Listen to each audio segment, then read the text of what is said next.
say it, you will do it. No distance between us. You have promised. I believe it.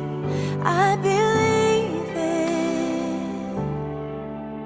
The same power that opened that grave is moving right here in this place. You're alive and well.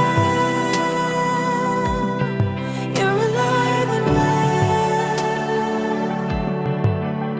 The same God who had parted the sea is living and breathing in me. You're alive and well. You're alive and well. Revival is stirring, and your bride is returning. You're healing, you're speaking into faith. We are leaning, we are leaning.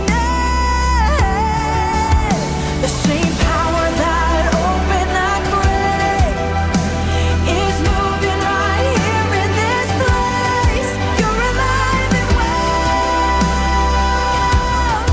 You're alive and well. The same God who had parted the sea is living and breathing in me. You're alive and well. You're alive and well. All things are possible. There's nothing too hard for you. And all things are possible. There's nothing that you can't do. We believe that all things are possible. There's nothing too hard for you. And all things are possible. There's nothing that you can't do.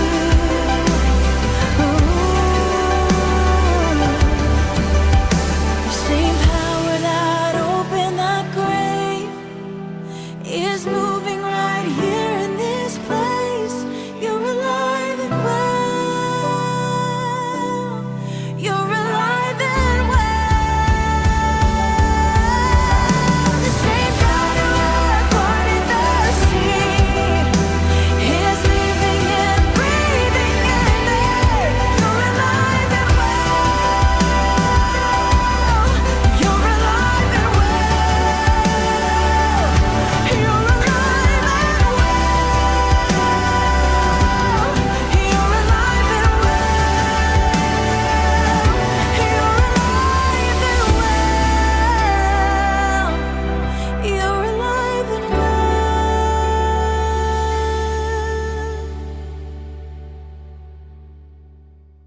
Hi, folks. Well, this month we celebrate the Arab American Month. It's the Arab American Heritage Month, if you will. And I was asked to speak to you because I was an immigrant myself, and originally I came from Lebanon. So I thought I would share some of my background, some of my experience with you, so we could put some context around the Arab American Heritage Month.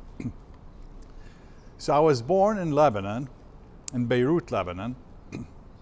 My family was a family of church ministers. So my father was a Seventh-day Adventist minister, and my mother was a school teacher, and I should say a church school teacher. She worked together with my father at the church and the school. So as a child, it was a very common practice for my father to move every couple of years through the country, whether it's up the north, to the south, up to the mountains, down to where the beaches are, in Beirut, in the big city. And he would go there and he would open churches or he would open schools. Typically what they did, they opened a church and a school together. And these were different areas.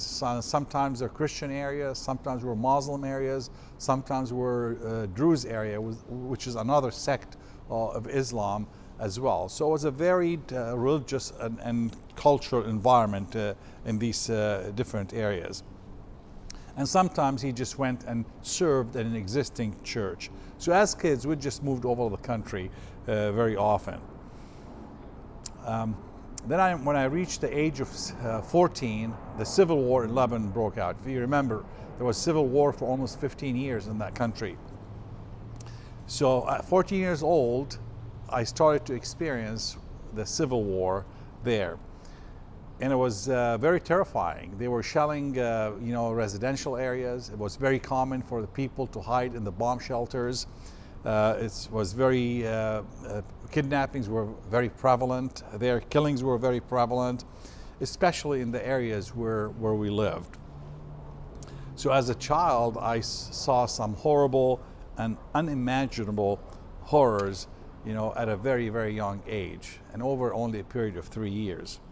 So at the age of 17, my parents decided, we need to move to an area where I could start my education. So we did move to an area where there was a Seventh-day Adventist college called Middle East University at the time. And I started going to school there at the age of 17. However, this didn't last very long, because the first year after the first semester, second semester, the war became so bad that it actually started shelling the university itself. So at that time, the university said, guys, we have to shut down, and we will help you go to any university that we're affiliated with all over the world. They had universities in India, in the Philippines, the United States, and so they distributed the students to different universities around the world. And my choice was to go to Andrews University in Michigan, here in the United States. So that's where I had to come. And of course, that was very difficult for my parents, because my brother had 6 years earlier had come to study at University of Utah, and he was killed in a car accident. So it was like a nightmare for them to send their other kid to the United States for school, where their older child had died just 6 years earlier. But we had no choice. If we wanted to escape the war, wanted to get educated, we had to make that move. So many immigrants have stories very similar to mine. They come to the United States to escape war, to escape religious or political persecution, to escape unbearable economic conditions. They come to pursue a better life. And the United States has always been a beacon of hope, a land of opportunity. It was like that for our parents, grandparents, great-grandparents, and our ancestors. And we need to keep it like that, for generations to come. A little bit about my country of birth. Lebanon is known for a couple of things, in history, in the Bible. So there's, if you remember, the Bible talks about the cedars of Lebanon. So these were famous in the Bible. The Phoenicians had inhabited that land early, and they were sea traders. So they had ships, and they were shipping cedar trees to all countries around the world. And they were known for that trade in cedars and wood and textile. The cedars were mentioned in the Bible almost, they were over 70 times mentioned in the Bible to that. And it says, they even called the trees of the Lord that he planted. The trees of the Lord are full of sap, the cedars of Lebanon which he hath planted. Psalms 104:16. That's one verse that talks of the cedars. Another interesting thing about the country is the city of Tyre and Sidon. Now, the city of Tyre and Sidon had ports, of course, and that's where the Phoenicians, the sea traders, actually shipped all the woods out of, and the textile. So the Tyre and Sidon in southern Lebanon is mentioned 29 times in the Bible as well. And also the city of Tyre and Sidon were also mentioned in the Bible several times, where actually Jesus had gone there to perform a miracle. And I'll quote from Mark 24. He got up and departed from there to the region of Tyre and Sidon. He entered a house and did not want anyone to know it, but he could not escape notice. Instead, immediately after hearing about him, a woman whose little daughter had an unclean spirit came and fell at his feet. Now the woman was Greek, a Syro-Phoenician by birth, and she kept asking him, "Have mercy on me, Lord. Lord, Son of David, my daughter is cruelly tormented by a demon." Yet he did not say a word to her. So his disciple approached him and urged him. He said, "Send her away, because she cries after us." He replied, "I was sent only to the lost sheep of the house of Israel." But she came back. She came back and knelt before him and said, "Lord, help me." He answered, "It isn't right to take the children's bread and throw it to the dogs." "Yes, Lord," she replied. "Yet even the dogs eat the crumbs that fall from their master's table." So then Jesus replied to her, "Woman, your faith is great. Let it be done for you as you want." And from that moment, her daughter was cured. So Jesus did not discriminate. He accepted everybody as they are, as they came to him. And he rewarded those who believed in him.